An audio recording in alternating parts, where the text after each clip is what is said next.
The train's lonely echo was the only thing that stayed. Clara Ray stood frozen on the platform, a solitary figure in the deepening Montana twilight. Her gloved hands were clenched around the handle of a worn carpet bag, her breath a pale ghost in the sharp air. The last of the passengers had long vanished down the dusty path toward town, greeted by loved ones or business partners. No one had come for her. Again. She lowered herself onto a rough-hewn bench, the cold of the woods seeping through her skirts. The weight of a third public humiliation settled deep into her bones. From her coat she pulled a letter, its edges soft and frayed from too much handling. She didn't need to read the words. She'd memorized every false promise scrawled by the man who'd signed his name Harlan Colton. A quiet home, a warm hearth, a place for a kind soul to belong. A rough laugh cut through the quiet. Two young men leaned against a water barrel, not bothering to hide their smirks. "There she is," one said loud enough for her to hear. The half-blood bookkeeper thought she'd marry herself a rancher. The words were familiar, a bitter poison she'd swallowed before. Part savage. That blood runs deep. Even running her small library near Fort Union hadn't silenced the whispers. Untouchable. Hot tears finally welled a traitorous burn against the cold wind. She bowed her head, her shoulders curling inward, as the carefully constructed dam inside her broke. The letter crumpled in her lap. The sound of small, hesitant footsteps on the plank platform barely registered. Then a voice bright and clear as a bell. "Are you hurt?" Clara looked up.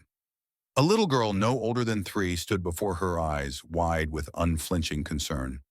She was bundled in a wool coat too large for her mittens, dangling from a string around her neck. Golden curls escaped a knit cap. Clara swiped at her cheeks with her sleeve. "No, I'm just a little sad." The child studied her with a seriousness beyond her years. "Did your daddy say no?" "No, sweetheart." "Do you have a husband?" A small headshake. "Do you have a baby?" Another. Clara's voice was a broken whisper. "Nobody wants me." The girl took a step closer. Her mitten reached out, covering Clara's gloved fingers with a warmth that felt like a miracle. With a certainty only the very young possess, she asked, "Can you be my mommy forever?" The world stopped. A man's voice, low and gravelly, spoke from behind them. "Juny." Clara's gaze lifted. The man was quiet on his feet, broad-shouldered, with a face that looked like it had been carved by wind and hardship. His coat was patched, his hat weathered from long rides. In one arm he carried a small sack of supplies. His other hand rested on the child's shoulder. He gave Clara a curt nod. "Sorry, she's got a soft heart for strays." "No trouble," Clara said, standing quickly and brushing her skirt. "She just surprised me is all." The man's dark eyes flicked to the crumpled paper in her hand. "You waiting on someone?" "I was. It seems I've been fooled." He nodded slowly, his expression unreadable. The girl Juny tugged on his coat. "Papa," she cried. His jaw tightened almost imperceptibly. He looked from his daughter's hopeful face back to Clara's weary one. "You got no place to go." "It wasn't a question. I'll manage." He stared a moment longer, then shifted the sack to his other hand. "Night's coming on cold. There's a roof, some broth. You can rest a spell if you've a mind to. Leave after supper if you still want. I don't even know your name." "Luke." "Luke Harrison." He gestured with his chin toward a path leading away from the town. "It's not far." Clara looked down at Juny, whose small hand had found hers again, and held on tight. She nodded. "Thank you." She followed them, not with the hope the letters had promised, but with the faint, fragile flicker of a single match struck against the dark. The path wound through thin pines and rocky hills. The cabin, when they reached it, was nestled in a hollow small one-room, with smoke whispering from its chimney. Clara hesitated at the threshold. Juny pulled her hand. "It's warm inside," she whispered. Luke pushed the door open. The fire inside crackled, painting dancing shadows on rough plank walls. A single bed, a small table, a rocking chair. Sparse, but clean. "You can hang your coat there," Luke said, pointing to a hook by the door. "I won't impose for long." He didn't look at her as he pulled off his boots. "Didn't invite you to stay forever, just the night." Her cheeks heated. "I appreciate the honesty."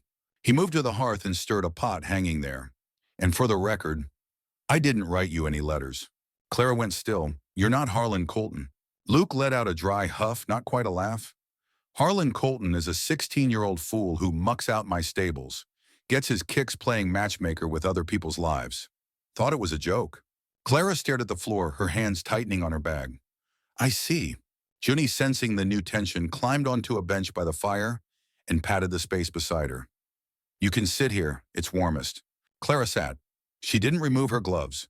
The stew was eaten in a silence broken only by Juny's cheerful humming. Afterward, Clara stood. Thank you for the meal. I should be going. But Juny slid from her seat and latched onto Clara's skirts. No, you said you didn't have a house? This is one. Clara bent down. Sweetheart, this isn't my house. The child's lip trembled. It can be, just for a little. Clara glanced at Luke, uncertain. He leaned back in his chair, arms crossed. She gets attached fast, he muttered a reluctant explanation. I can sleep in the barn, or right here by the hearth, just for tonight. Luke didn't answer immediately. His eyes scanned the room, and Clara's gaze followed. Tucked in a corner behind a stack of blankets hung a small, beautifully beaded dress, the kind worn by native girls.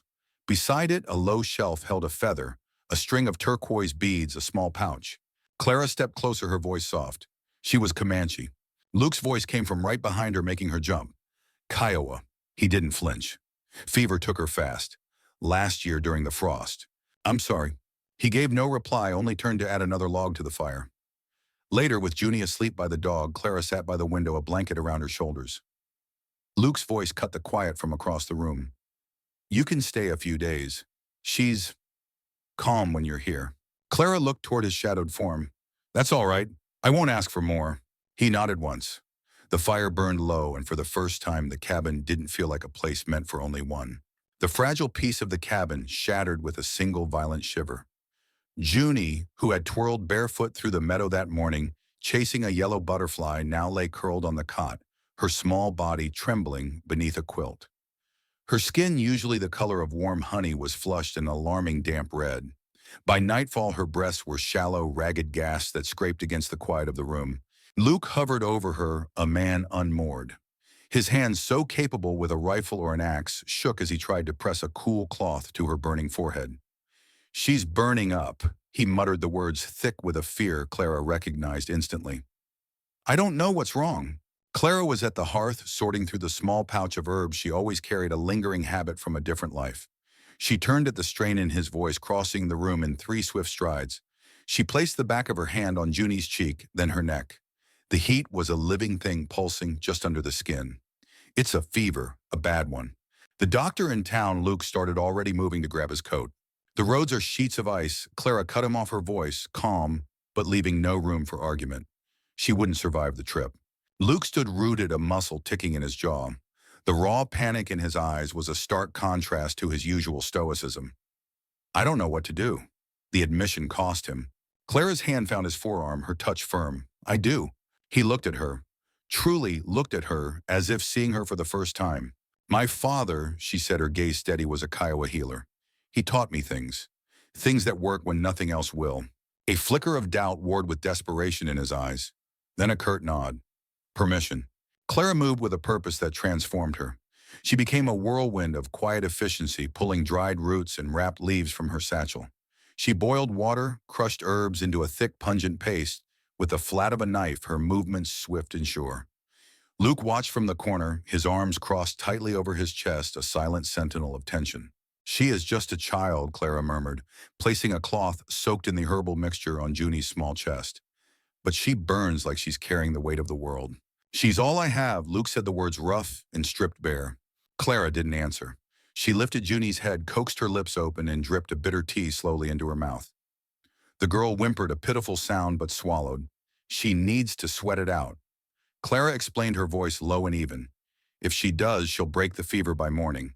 The room fell into a hushed vigil, punctuated only by the crackle of the fire and Juny's labored breathing.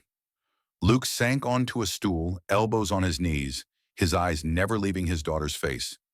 The silence stretched, filled with unspoken histories. You've done this before. He finally said, his voice softer than she'd ever heard it. Clara nodded, not looking up from her task of wringing out a fresh cloth. Twice. A boy with a cough so bad he couldn't draw air. Another with a fever after a winter hunt. He lived. Luke's jaw twitched. You sound more sure than most doctors. I had to be, she said simply, wiping Juny's brow with a tenderness that belied her steady tone. Where I grew up, nobody came for us when we got sick. He studied her. Then the calm set of her shoulders, the certainty in her hands, the gentle curve of her back, as she leaned over his child. Something deep within him, a wall he'd built, log by log, over a cold year shifted. He was a man who guarded, who shielded. He was not used to being the one guarded. Sometime in the deep, silent hours past midnight, Juny stirred. Her cheeks were still too red, but the terrible rasp in her breath had eased. Her eyelids fluttered open, glassy with fever. Her gaze found Clara, who was replacing a compress on her forehead. "Mommy," the child whispered. Clara froze. Across the room, Luke's sharp intake of breath was audible. Juny's small hand fumbled across the blanket until her fingers found Clara's and clutched them tight. She held on as if anchoring herself to the world, then drifted back into a deeper, more peaceful sleep. Clara looked up, meeting Luke's eyes across the dim firelight. She doesn't understand," Clara said, her voice barely a whisper. Luke's face was shadowed, impossible to read, but his voice when it came was low and certain. "She knows what feels safe." They sat in the quiet aftermath. Outside, frost painted intricate, desperate patterns on the window panes. Inside, the little girl slept, one hand trustingly curled in Clara's. Luke watched them both as if beholding a vision too precious to name. He didn't say thank you, but when Clara woke stiff and sore by the hearth the next morning, a cup of hot coffee, black and strong, sat waiting for her on the table.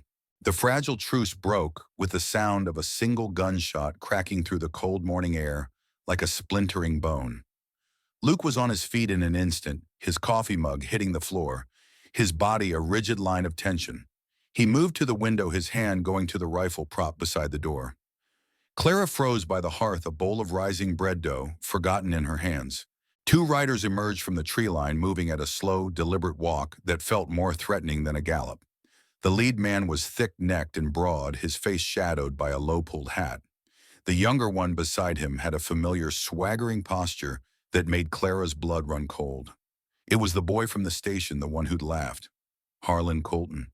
Luke pushed the door open before they could dismount, stepping onto the porch and blocking the entrance. "Turn around, Jed," he said, his voice a low warning rumble.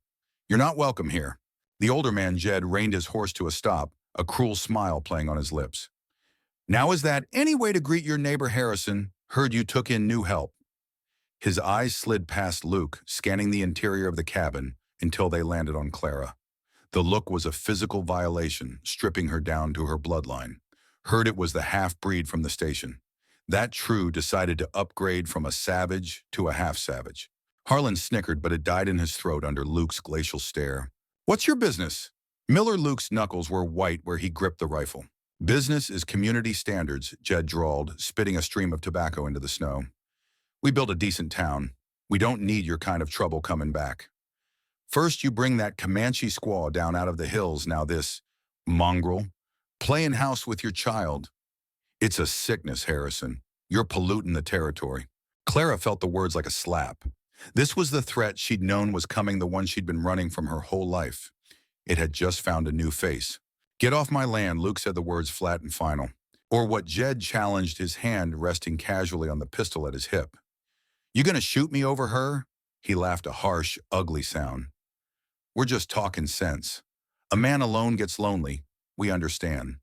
But this is an abomination before God. You got it till sundown to send her packing, or we'll come back and do it for you, and we won't be so polite next time." He yanked his horse's reins, turning the animal. Harlan cast one last nervous glance at Luke's unblinking face before following. Their hoofbeats faded, leaving a silence louder than the threat. Luke didn't move for a full minute, his back to Clara, his shoulders a tight knot. The trust they'd built over the fevered night was now a thin, brittle thing. He finally turned, and his eyes were different. Harder. The walls were back up, fortified by the ugliness just delivered to his doorstep. "He's the boy's father," Luke said, his voice devoid of emotion. "Owns the biggest spread west of here. Thinks that makes him God." Clara wiped her flour-dusted hands on her apron, her own heart hammering. "I should go. I'll bring more trouble than I'm worth." "Is that what you are?" he asked, the question sharp testing. "Trouble?" She met his gaze, refusing to flinch. "My blood has always been trouble for anyone near me." A muscle feathered in his jaw. He looked past her to the corner where Juny's beaded dress still hung, a memory of a different warning, a different outcome. The impossible choice was here: protect his land, his standing, what little safety he'd carved out, or protect the woman who had saved his child. He walked to the hearth and picked up the fallen mug, his movement stiff. They burned my wife's blankets. He said the words so quiet she almost didn't hear them. Tore her dolls. Took her outside while I was gone for supplies. Said she was infecting the bloodline. He finally looked at her and the raw pain in his eyes was a physical force. I buried her under the cedar tree out back. I told myself I'd raise Juny alone so no one could ever take anything else from me. The confession hung between them a shared wound. Clara understood then. His silence wasn't coldness, it was a fortress. I didn't come here to fall in love, she whispered, echoing his stark honesty. I just wanted a place where I wouldn't have to apologize for still being alive. He studied her for a long moment, the fire crackling, the only sound. The fear in the room was palpable, a third presence. He was weighing the cost. The cost of letting her stay, the cost of letting her go. She would have liked you, he said finally, his voice rough. He didn't say his wife's name, but he didn't have to. The door creaked open and Juny padded out, rubbing sleep from her eyes. She looked from her father's tense face to Clara's pale one. Papa Clara, she asked, her small voice laced with confusion.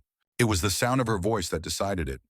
Luke's shoulders slumped, the fight draining out of him, replaced by a weary resolve. The threat was real, the danger escalating. But the choice was made. He looked at Clara, a silent message passing between them. The temporary peace was over. The storm wasn't coming. It had arrived. The wind turned, carrying the sharp, acrid scent of smoke. It wasn't hearth smoke. It was the smell of something wicked burning. Clara dropped the shirt she was mending, her blood running cold. Luke was at the far pasture, checking on a newborn calf. He'd left his rifle by the door, a calculated risk, a mistake. The first torch arced over the tree line, a fiery comet against the bruised twilight sky. It landed in the dry grass near the woodpile flames, licking hungrily at the timber. Then another closer to the cabin. Shadows detached themselves from the pines. 5-6 men, their faces hard and anonymous in the dancing firelight. Jed Miller stood at their center, a shotgun cradled in his arms. Harlan was there too, looking less like a swaggering boy and more like a scared kid in over his head. Last chance, Harrison Jed's voice boomed across the clearing. Send the squaw out. We're cleansing this land. Clara's heart hammered against her ribs. This was it. The nightmare she'd always known would find her. She backed away from the door, her eyes scanning the single room, a cage.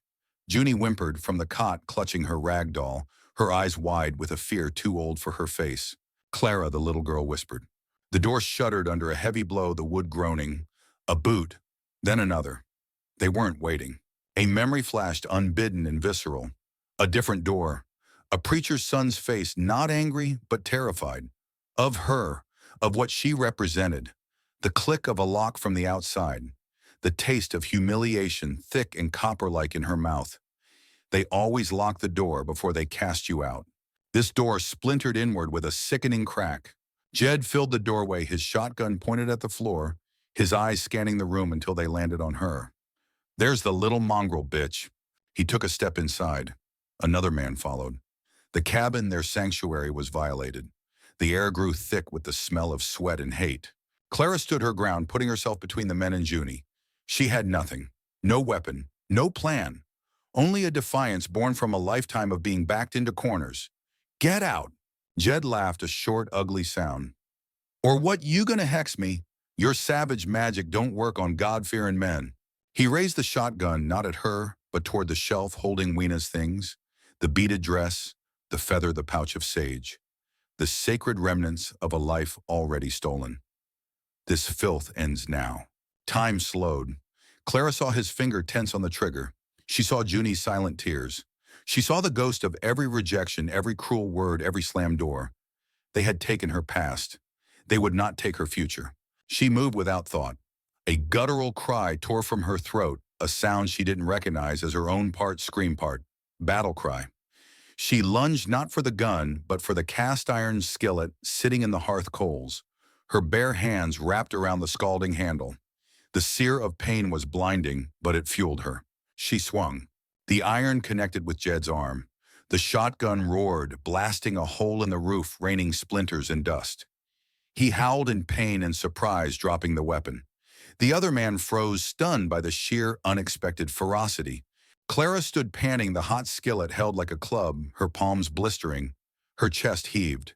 She was a cornered animal, all pretense of civilization stripped away. You will not touch this family, she snarled, her voice raw. You will not touch her things. You will not touch his child. Get out." For a heartbeat it worked. The men were shocked into stillness by the wildness in her eyes. Then a new voice cut through the chaos from the doorway. "I believe the lady asked you to leave." Luke stood there backlit by the burning grass. He wasn't holding his rifle. He held a heavy, well-worn horse hoof knife, its curved blade catching the firelight. His face was a mask of cold, murderous calm, but his eyes were on Clara. They took in the scene, the broken door, the terrified child, the men, the skillet in her burning hands. A look of devastating pride and fury crossed his features. He didn't rush. He simply stepped inside his presence, instantly dividing the space, sucking the air from the room. He focused on Jed, who was clutching his injured arm. "You came into my home," Luke said, his voice dangerously quiet. "You threatened my family." The other men shuffled backward, their courage evaporating in the face of Luke's lethal stillness. This wasn't a town argument anymore. This was something primal. "This ain't over," Harrison Jed spat, but the bravado was gone, replaced by pain and a dawning fear. "It is for you," Luke said. He didn't elaborate. He didn't need to. The promise in those 3 words was more terrifying than any shouted threat. The men retreated, dragging a cursing Jed with them, melting back into the night from which they'd come. The immediate danger passed, leaving only the crackle of the distant fires and the sound of Juny's quiet sobs. Luke was at Clara's side in 2 strides. Gently he pried the hot skillet from her seared hands. He didn't ask if she was okay. He looked at her burns, at the determined set of her jaw, at the way she still trembled with adrenaline. He saw the core of steel she'd hidden beneath her quiet grace. He cupped her damaged hands in his touch surprisingly gentle. "Clara," he said, her name a vow on his lips. Outside, the warning fires still burned. The world was still full of hate. But in that moment, as he looked at her, really saw the warrior she'd always been forced to be, the last of his walls crumbled to dust. She wasn't a victim they had to protect. She was the strength they had needed all along. The first light of dawn found the cabin standing a solitary sentinel against the scarred earth. The air still carried the ghost of smoke, but the fires were ash. The broken door hung from a single hinge, a stark testament to the night's violence. Inside, Luke worked with a quiet, grim efficiency, his movements measured, as he nailed a fresh plank across the splintered opening. It was a temporary fix, a barricade against a threat that had retreated but not vanished. Clara sat at the table, her bandaged hands resting on the rough wood. Juny was curled in her lap, asleep, her small body finally surrendered to exhaustion. Clara watched Luke, the set of his shoulders, the focused intensity in his eyes. He wasn't just repairing a door. He was reforging a boundary. This was his answer. This was his choice. He finished with a final solid hammer blow and turned to her. Sawdust clung to his shirt. His gaze went from her face to her wrapped hands, and a shadow of that cold fury from the night before flickered in his eyes. Without a word, he crossed to the hearth and poured a cup of coffee. He set it before her, his fingers brushing hers for a heartbeat. "We're not leaving," he said, his voice low and final. It wasn't a suggestion. Clara looked from the steam rising from the cup to his resolute face. The fear that had been a constant humming wire in her chest since the train station began to loosen its grip. He wasn't asking her to go. He was telling her they would face it, together. The days that followed were not peaceful, but they were purposeful. The cabin, once a place of isolated grief, became a fortress of shared resolve. Luke taught Clara to handle his second rifle, his instructions terse, but patient, his hands steadying hers on the stock. She showed Juny how to identify yarrow and goldenrod in the meadow, turning a lesson in herbs into a game of hide-and-seek, a small act of normalcy in an abnormal world. They were building not just a defense, but a life, each shared task, a silent vow. A week after the attack, a lone rider approached at a walk. It was the shopkeeper from town, a man with a kind, weary face. He reined in his horse well short of the porch, holding up his hands to show they were empty. "Just came to bring your mail, Luke." He called out, his eyes taking in the repaired door, the defiant stillness of the place. He tossed a small bundle of letters onto the porch steps. "Heard there was some trouble out here." His gaze flicked to Clara, who stood in the doorway, and then back to Luke. There was no judgment in his look, only a quiet acknowledgement. "Jed Miller won't be bothering anyone again. Took his family and lit out for Wyoming before first light. Reckon some things have a way of settling themselves." He tipped his hat and turned his horse, leaving the news hanging in the air like a promise. The threat was gone. Not with a final shootout, but with a quiet, cowardly retreat. The world had shifted not with a bang, but with a whisper. That evening, Luke didn't light a lamp. He stood on the porch looking out at the land that was finally truly his. Clara came to stand beside him, the setting sun painting the plains in shades of gold and violet. The silence between them was no longer filled with ghosts, but with a future. He turned to her, the last of the light catching the silver in his dark hair. He didn't get down on one knee. He didn't have a ring. He simply took her less injured hand in his calloused thumb tracing over her knuckles. "I ain't got a preacher's words," he began, his voice rough with an emotion that made her throat tight. "I got this land, this cabin, a daughter who asked for you in her sleep." He swallowed, his eyes holding hers. "I got a choice to make every morning when I open my eyes. And I choose you, Clara Ray. I choose this family we're making. Will you have it? Will you have me?" Tears she didn't bother to wipe away streamed down Clara's face. She thought of the letter in her carpet bag, the empty promises from a boy she'd never met. She thought of all the doors closed in her face. This was different. This was real. This was earned. Yes, she said the word, a sob and a laugh all at once. "I choose you. I choose us."